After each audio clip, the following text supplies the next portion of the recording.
Welcome back, everybody, to another episode of the Allied Advisors podcast, the podcast for mid-market manufacturing firms looking to scale operations and improve that ever-important bottom line. Today, I've got Pat Eardley on the show. Pat's a seasoned human resources expert with over 25 years of experience driving organizational growth and employee development. As the founder and human resources advisor at Shift HR, a firm she started in 2009, Pat specializes in empowering small business owners by streamlining HR strategies, ensuring legal compliance, and fostering inclusive workplace cultures. Her extensive background includes leadership roles such as Director of Human Resources for Benchmark Hospitality and specialized recruiting for high-volume call centers. An alumna of Ashford University with a degree in Human Resources Management, Pat is highly regarded by her peers for proficiency in succession planning, conflict resolution, and management coaching. Pat, thanks so much for carving out the time. Really appreciate you coming on the show. Yeah, you're welcome. I'll tell you what, I'm really shocked. I've been doing this for, I'm coming up on a year. I think we recorded, I don't know, almost 20 episodes at this point. And you're the first person from Human Resources I've had on the show. So shame on me, because Lord knows that is a huge topic for anybody who's ever made a widget in their life, right? If you can't get the people part right, you can't get any of it right. So Yeah, thank you so much for coming on the show and for talking HR with us. you're welcome. You're welcome. I know you work with a lot of small and mid-sized organizations that are past the startup phase, but maybe not quite to that enterprise, large scale manufacturing stage. But from your perspective, what are the most common people related issues that actually hold these companies back from scaling up? Yeah, you're right. Most of the companies that I work with are small businesses, and they're less than 50 employees. And we have a couple of outliers, but for the most part, they are in that range of staff members. And I will tell you, the one thing that usually holds up a small business or a mid-sized business, I'll say, is policy. Really, one, creating policy, but then also holding their people accountable to those policies. That's where most people drop the ball. It's like they'll create a policy all day long. They'll write a handbook. They'll do SOPs. They'll do all the stuff and have the little library. It's like, yeah, you used to have the encyclopedia sitting on the credenza. They'll have the library of policy, but when it comes down to the rubber meeting the road and holding your people accountable, their performance, that's where the ball gets dropped. And I feel that um, that is one thing that if businesses would focus on that and just like, hey, hold me accountable and I'm going to hold you accountable. What's good for the goose is good for the gander, right? Like we can both be held accountable to what we are saying will happen in this engagement of employment. Yeah, so most of the topics that we cover on the podcast really have revolve around lean manufacturing. And the baseline for that is that working according to a standard, right? I'm going to write a standard and then we're going to operate in accordance with that standard. And when we deviate from that standard, there's a standard reaction that gets us back in compliance. Yeah. And, the foundation of that is stuff that is as simple as an attendance policy. And you'd be amazed at the companies that call me in to say, hey, we want some help, scaling up our operations. We need you to look at our processes.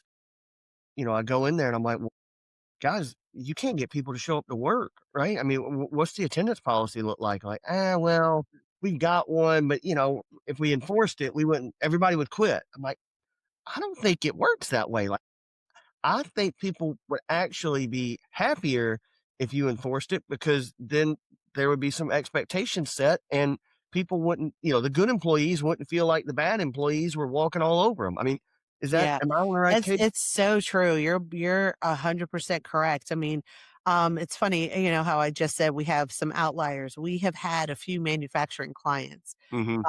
And usually they are over 100. Right.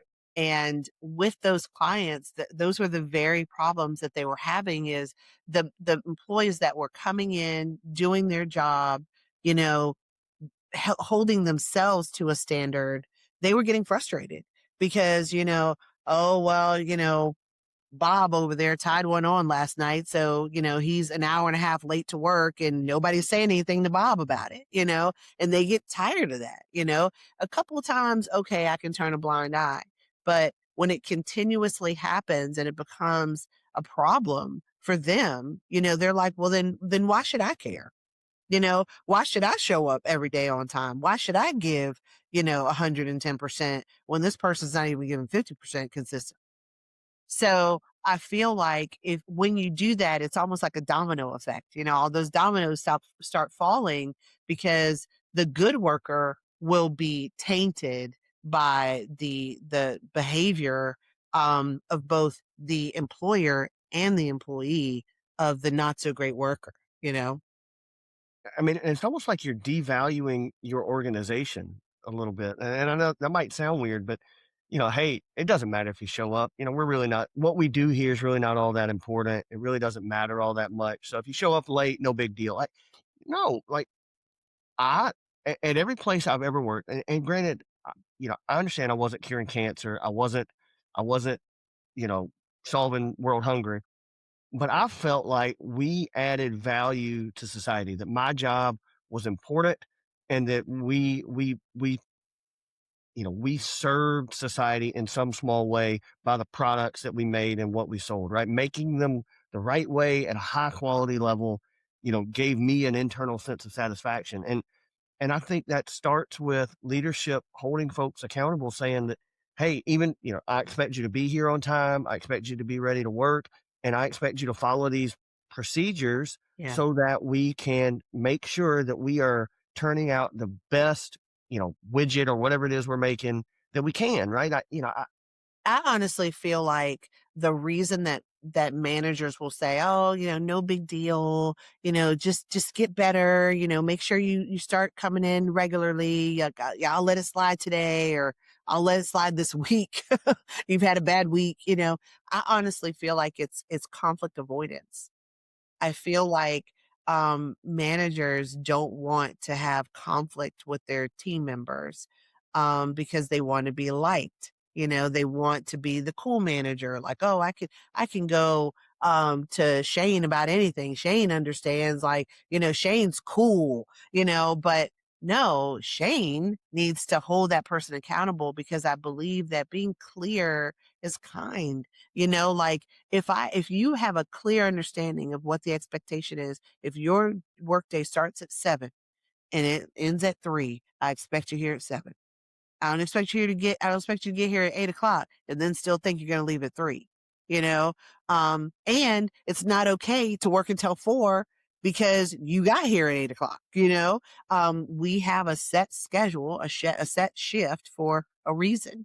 So I believe that a lot of times when that happens is, the managers are conflict avoidant. And sometimes that's because they haven't been taught how to deal well with conflict.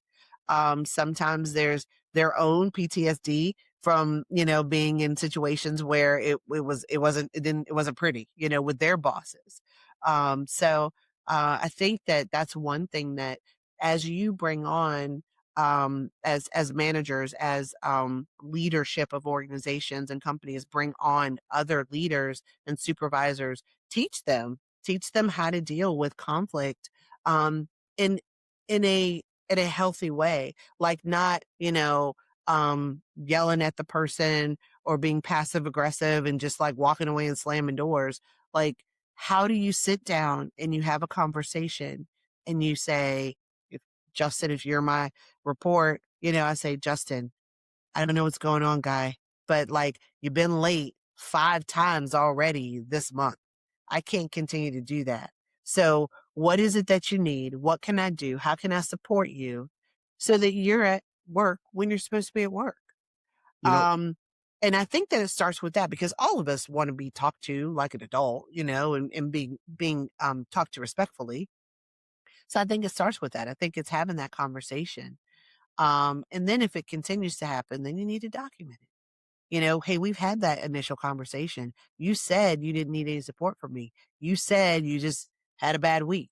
So I'm going to take that for truth because I don't think you're going to lie to me, right? So now we got to document the fact that you're still showing up late.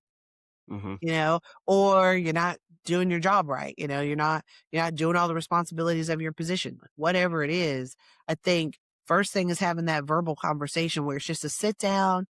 Maybe if you're sitting in an office environment, you come around the desk. You're not sitting behind the desk. You sit near that person and say, "What's up?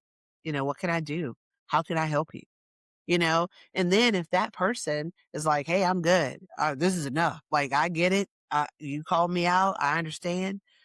And if they still don't straighten up, then unfortunately, you do have to take it to the next level and you do have to hold them accountable. You talked about conflict avoidance there, and you really hit the nail on the head. But to be fair, what I've seen in my career is a lot of supervisors work their way up from the floor. And that is a very, very, very hard transition to go from coworker to boss, right? To go from, hey, I'm out here on the floor doing the same thing you're doing to now I'm over you and I'm expected to manage you and I'm expected to, be held responsible for your performance. That is a tough transition. And I don't think many companies understand that, and if they do, they don't give these folks the training and the guidance that they need to help them make that transition more effectively. I mean, 100% agree. Yeah. I mean, I am a case study there. I mean, I remember my first managerial role. It was in retail, but I was on the sales floor. And then I got moved into a supervisory role and I was very young. I'd never done that before and no one told me how. So, I yeah, mean, so I really was like grasping at straws every day when I had to tell somebody, "Hey, you're not supposed to do it that way," or "Hey, like if someone asks you to clean up the dressing rooms, you really have to go and do it."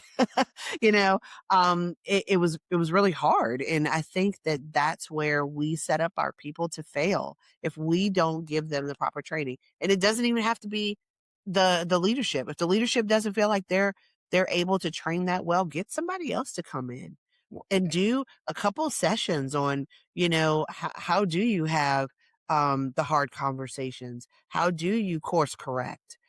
How do you even do a documented conversation where it's a disciplinary conversation?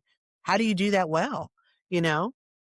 and screen for it too, right? I mean, I think being upfront, everybody, at least in my experience, everybody wants the promotion, right? They want the Mhm. money. They want the increase in salary or hourly pay, but they don't always understand what comes with that, right? The Yes. expectation increase. I think we could do a better job of screening some of these folks to say, "Hey, look, if you were to get this job, let me explain to you what what that's gonna mean for you," right? I know you and Timmy out there, y'all are buddies, y'all go fishing on the weekends, right? You play basketball together, do whatever. Well, now Timmy's got an attendance problem. And it's gonna be your job to write Timmy up when he shows up late, in a couple weeks. Are you gonna be able to do that? Is that something you wanna do, right? I think even just asking that in the interview may help folks either do one of 2 things. Either they self-select out and they say, "Hey, you know what? Actually, Mhm.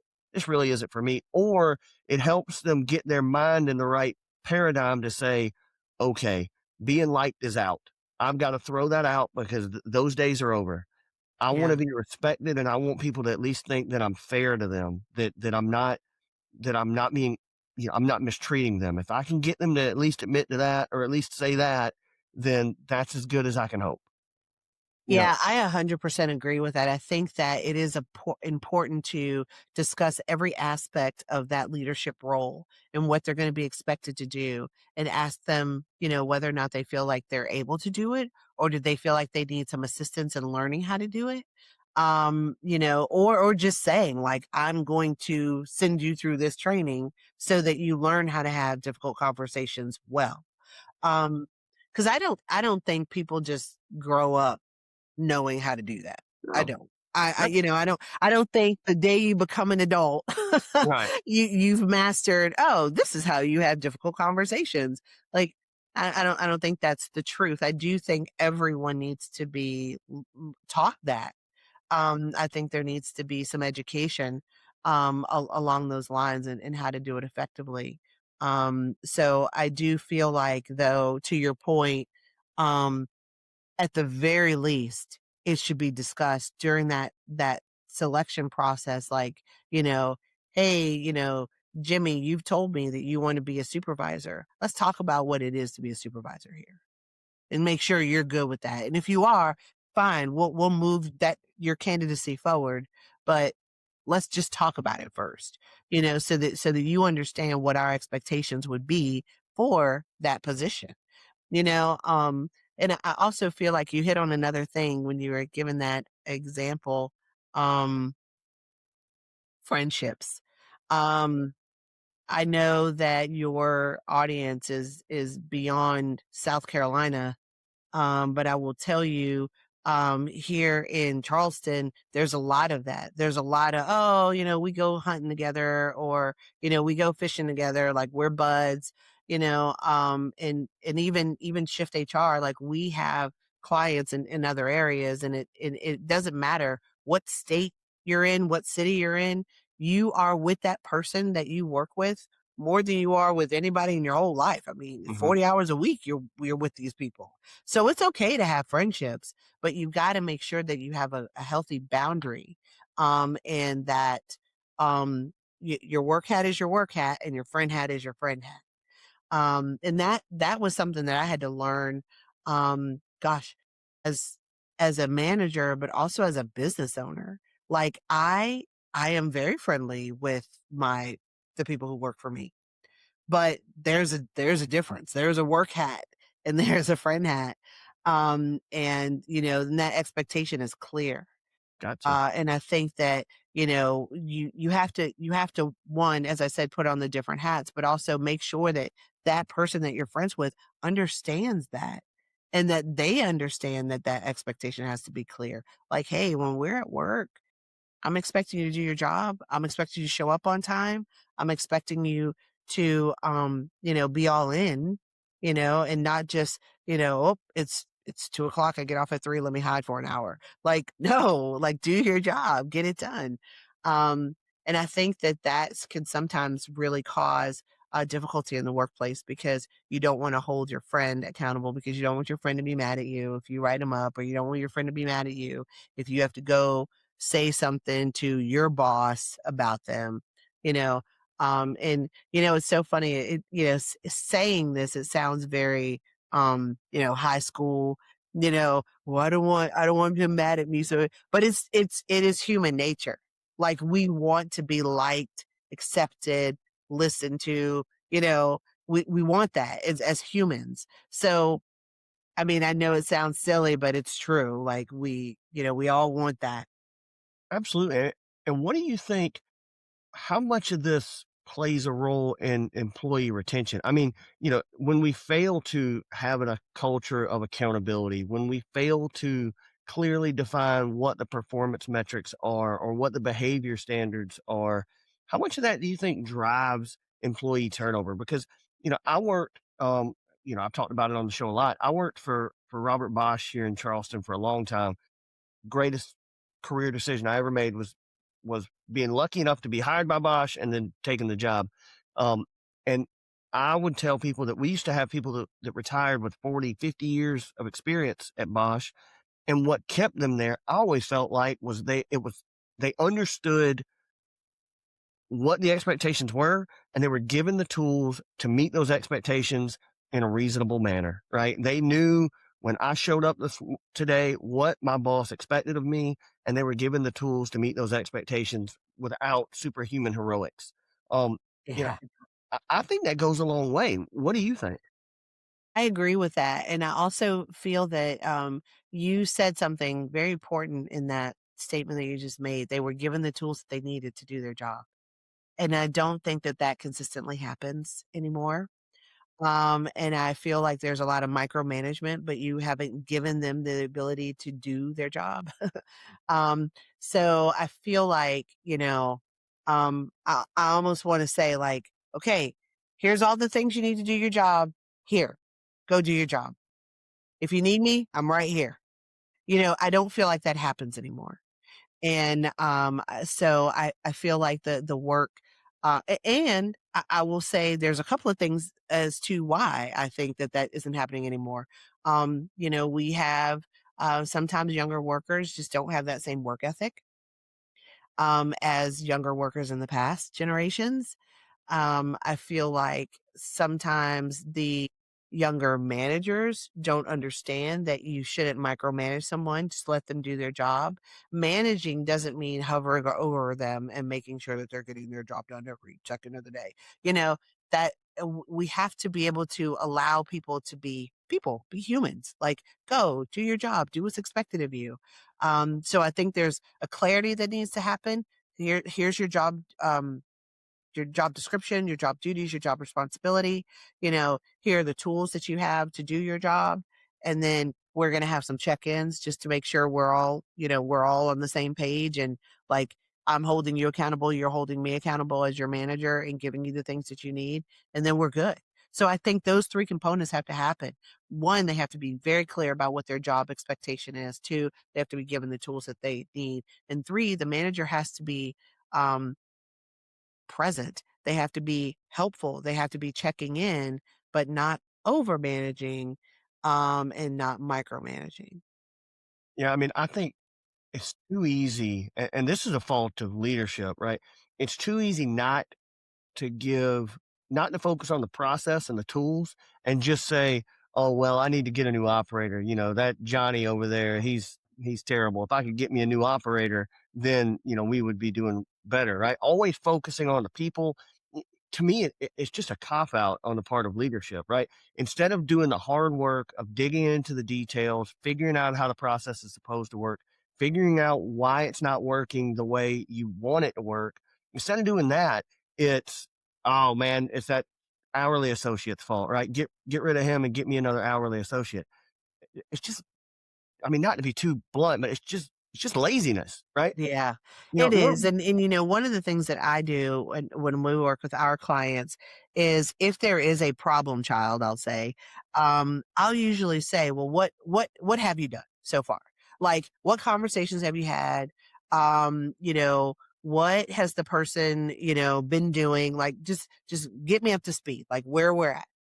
And if we haven't overturned every leaf that we can turn as a manager, then we haven't done our due diligence, right? We haven't made sure that we've given them the best case scenario, to work in, to be successful. and And and then if we have done that, then we need to just move forward with disciplinary action, and that person just simply doesn't want to be here anymore. But it is the ownership is on the leadership of the organization to make sure that have I made sure that they're clear about what their job responsibilities are? Have I made sure that they're clear about, their the operating hours of their position and when they have to be here and when they're okay to leave? Have I made it clear of these are the tools that you have to do your job? Does the person know that they can do this over here? Do they know that they can sign up for this training over here? Do they know? And that is important. We hire people all the time and we're like, yeah, whatever you need, just tell me what you need. All right, see ya. And it's like, but wait, have you told them what there is for them? Have you told them what things are available for them to be able to do their job well? So I think that you're right. It can be laziness. And, I always do the litmus test. Have we done everything that we're supposed to do as their leadership to show them, tell them, give them the resources that they need? Have we done all that? And then if we have, okay, then that's a different conversation. But let's make sure we've done that first. yeah, because when people say, "Oh, we just need to get another operator," I'm like, well, why do you think that we're pulling from the same pool here, right? I mean, there's we're paying these folks 20, 22, 23, whatever it Yeah. is, dollars an hour to come in. You know, why do you think that we're going to be able to find somebody at that pay range that's going to be, 100 times better than what the guys you've got out here on the shop floor are, right? I mean, you're not paying doctor salary here, right? I mean, there's a pool of people working at this pay rate that we're trying to select from, Yeah. right? And they're those people have some common characteristics. It's on the responsibility is on us as a leadership team to make sure that we give those people the processes and the tools to do this job well. And if we haven't, then we should take the ownership for that, and we should shame on us, right? And we should go back and figure that out. I mean, yeah, I guess if we And wanted to turnover is hire expensive. Turnover what's is that? very expensive. You Yes. don't want to have turnover because that's gonna cost you 3 times the amount of money as that person staying in their position. You know, train that person, make sure they have all the tools that they need, make sure that they understand everything there is to understand about their job because you don't wanna lose I call it tribal knowledge. You don't wanna lose that tribal knowledge, right? Um, and you also don't want to start all over. Yeah. I mean, you got to train the person, you got to onboard them, you got to recruit them. I mean, and depending on what you do for recruitment, that alone can be a very expensive endeavor. We do recruitment for our clients, and I mean, there's percentages that they're paying for us to recruit for them, a percentage of that annual salary. So, it is not ideal to lose someone unless you absolutely have to, and there's no other resolution. Yeah. Yeah. I just golly, I know employee retention is, you hear it everywhere. Everybody's complaining about, hey, I had a guy, he showed up, he was here for 2 days and then he left. Um, you know, so that being said, knowing that that's the case, it just doesn't seem like anybody ever turns and looks and says, okay, what can we do to retain the employees that we do have or have had? And then give them the tools so that when we bring those guys in, we can get them up to speed as quickly as possible, right? That we've got clear process standards, that we've got easy to use tools, right? Good visual management tools, right? What can we do to make that onboarding time as short as possible? Because we Yeah. know employee turnover is a problem right now. It just seems Yeah, I like, mean, I think the onboarding is huge and, being thorough about the onboarding process. I mean, one of the things that, in one of the manufacturing companies that we were their HR, we had them, it's almost like they had the little passport and they would have to shadow in these different areas in the company so that they could understand like the contribution, right? Like if this isn't done over here in this shop, then this shop can't do what they're supposed to do over here. So you need to see what both shops are doing. Um, and I think that we instituted that probably 6 months into our being their HR into our agreement, and it really changed the team. It helped them to be more team oriented because they understood that hey, I can't get my job done over here unless I got this shop, whatever they need to be able to do whatever they need so that they can produce what they need to produce so then it comes to us next. So I feel like if there's anything that you can do in your onboarding process that is going to help the newcomer understand how the operation works, how we all work together to get the thing done at the end, that's only going to help the organization and it'll help the person. So I do feel the onboarding is huge. It's very important. And then, like I was saying earlier, doing those check-ins, I actually think instead of doing like the 90-day review and the 1 year annual reviews, I think doing 90-day check-ins consistently to make sure that, if you hire Bob and, Bob is over here and, he's in, um, you know, the procurement department, does Bob understand everything that the departments need so that when he's going out and he's going out to procure, he knows what exactly they need in these other departments over here? Like, how have you commingled those departments together so that they know what each other's needs are, right? mhm, And then checking in with Bob. Does he have everything he needs to do his job of procurement? You know, maybe he doesn't. Maybe he doesn't understand what his budget is fully. So he goes to these, trade shows and things like that, or, goes to these events and he doesn't really know how much he can spend. So he really doesn't come back with anything. And they're like, all right, well, what are you doing? Are you not doing your job? What are you doing? right. And he's like, well, I don't really understand my budget. But sometimes people are going to come forward and just say that, you know. So I think those check ins would help you to better understand, do they have all the tools they need? and an understanding of what tools they have access to do their job. So one other question that I gotta ask, it maybe a hot button issue. A lot of small mid-market firms, they talk about they wanna have a family culture.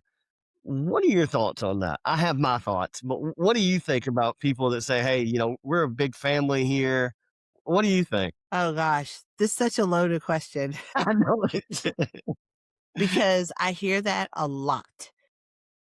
Um, well, maybe instead of answering the question, I'll tell you my experience. I have not seen a family culture be successful yet because work is work and personal is personal. And you can say all that you want to. I have one company that we do some HR for them. Every one Sunday a month, they have a family dinner. And it's everybody from the company. They can bring their families and all that stuff, and they host a meal. Well, we all know that you're gonna have that conversation with your kids in the car, and you say, "Don't act up when you go in there." You know, Yeah. you We're know, going to be him on with the your P's ball. and Q's. You're Right, gonna tell your spouse, "Hey, don't say anything stupid. My boss is right. in the room. Be on your P's and Q's," right? Don't feel You bad know? about me. So it's not a family dinner. Like, you can say all that you want to, but when your kids go with you to the grandparents' house, you're not having those Right. conversations in the car. And They and can do whatever they want. That's their family. So I really feel like the best thing that you can do for your team is to make sure that your culture is clear. It's understood by all. This is our company culture. If you can't adopt that as your culture in this company, then this isn't for you. You know, here's our vision. Here's whatever it is, whatever your statements are, culture, vision, whatever your statements are in your company, make sure that everyone understands that and they can share that. If they don't share that opinion, then it's not going to work. And I also feel like being very transparent. Here's your pay. Here's how raises work. Here's if you do a cost of living increase, this is how that works. Be very clear about policy and process and how you do it. That's what's going to create an environment where people feel like, okay, I feel like I'm liked, I'm appreciated, I'm respected, I'm understood. I can do this. Yeah, and all the big firms do those things, right? You Yeah, know, I mean, clarity is kindness, right? They're very it clear is. on expectations, and that's why people go there. That's why they grow. That's why they're still in business. I do think, uh, I'm sure you hear this too, like, oh well, that's a big company. We're not a big company. We can't do those things like a big company. I'm like, well, yeah, that's true on some things, but there's certain things that you certainly can do, right? You can have an attendance policy. You could have a yearly review, right? You could do some of these just structured general management practices that are required at the Fortune 500 companies. You can also do them at a small family-owned mid-market firm, right? This is not outside of the realm of possible. It's just you have to prioritize it and you have to make it important. So, Yeah. but I agree. And I think, having an open door policy is really mhm, important too. It's one thing to say, like, you need to go to your manager if you have a problem. And then if your manager can't help you, then you can come to me or your manager can come to me on your behalf. But I think that, just having an open door policy where they can go to any member of management that they feel could help them with the problem. And then if you want to go back and say, well, have you talked to your boss about this? Do they know anything about this situation? That's fine, but that causes, like, synergies in the company. It fosters relationship.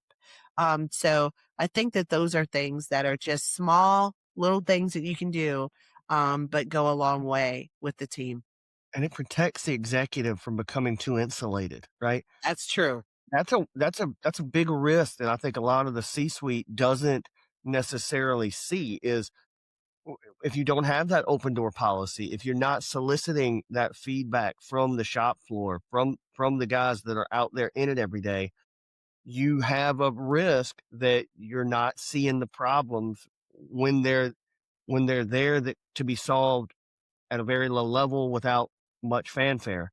You only see them when they become a five-alarm blaze because they've made it outside your four walls to your customer or some Yeah. heaven forbid some safety incident occurs, if you're plugged in with the shop floor, you have better access to these things. You're able to to address them early as opposed to when it's too late. Yeah, and I also think it gives you exposure to different things because um I mean, I'll give you an example. There's parts of my business in HR that I don't touch every day. Hmm. But if I have an open door policy and my employee comes to me and says, "Hey, did you know that that software it really doesn't do this? Like you thought it did, but it really doesn't do that." Well, I wouldn't know that because I'm not in it every day. I just remember when I bought it and that's what they said it did. you know? But but I'm insulated from that because it's not something I touch every day. So it really gives you exposure to like, hey, are we working as efficiently as we can? As I You think we know? are. Mhm. Yeah, Yeah, as absolutely. I think we are, exactly. Absolutely. So Pat, if you were advising a mid-market firm and they're looking to scale and they want to be the desired employer in the next 12 to 24 months, where would you tell them to start? That's a really good question. I think where I would tell them to start is with their leadership team. So like their mid-level managers, supervisors, maybe if they want to include them. But I would start having some focused meetings with them and asking them what's working, what isn't. I think that's the first thing. You have to have discovery. You have to start with discovery, right? Like what's working here and what isn't. We want to be an employer of choice, so in order for us to do that, we have to know what are we really good at and what are we really not good at, or what do we need to start doing? And I think that that's step one in determining what are the next steps to be an employer of choice. Again, using a manufacturing company that we worked with here in another part of South Carolina, that's one of the first things that we did. We went in, we met with their managers. We did a group meeting, but then we did individual meetings where we wanted to know what's working here, what isn't, and what would you like to see happen. And then we were able to compile that information. And then some things were super small changes, like break room changes, types of things. And then some of them were like, hey, we have a PTO policy that doesn't work. We get all this PTO per year, but then we have these blackout dates. So we have all these blackout dates. We can't take PTO when we would typically take them like close to the holidays, things like that. So like, can we have a larger rollover of PTO, right? So instead of one uh 5 days rolling over, you have 7 days rolling over, or 10 days rolling over, that kind of thing. So, a lot of times it's looking at policy, it's looking at aesthetics, it's looking at, what are you doing for your people? One of the things that I got feedback on is like, every Thanksgiving you get a turkey. Hmm. And they're like, "Yeah, they come in here with these frozen turkeys and they give everybody a turkey every Thanksgiving. I don't want a turkey. Like, I don't even eat turkey. Can I just have a check?" So, we talked about it and we're like, "Yeah, we get a really good deal on turkey. That's why we get 30 turkeys or 50 turkeys and bring them in." And I was like, "Well, maybe we try it one year where we just do a voucher to the grocery store. How about that? Instead of a check, do a voucher to a grocery store because you could probably work a deal with a grocery store just like you could whoever's supplying your turkeys." And that's what we did. And people loved it because now they can do whatever they want with that money at the grocery store. If they want to buy, you know, 80 bags of Doritos, fine you know, or I'm a pescatarian. I want to do pescatarian. They buy all the other veggies and stuff like that. Um, but it's small changes sometimes that can really go quite far with your team. So I think to start to become that employer of choice is to ask your people that you have now what's working and what isn't, and what can we do differently or better or start to. Yeah. Yeah, I like how you talked about starting with the leadership team and then working down into the shop floor. Yeah, start at the top, and I think that makes a lot of sense. Well, Pat, again, thank you so much for carving out the time to come on the show. Human resource topics are always something near and dear to everybody's heart. They're always something that the hot button issues. So really appreciate you being willing to come on and talk through them with us. And it'll be interesting to see if we get any comments for some of our takes. Maybe I don't But know. yeah, We'll see. that'd be great. I'd love to know what comments you get back. Yeah, absolutely. Well, again, thank you so much. Really appreciate it. You're welcome.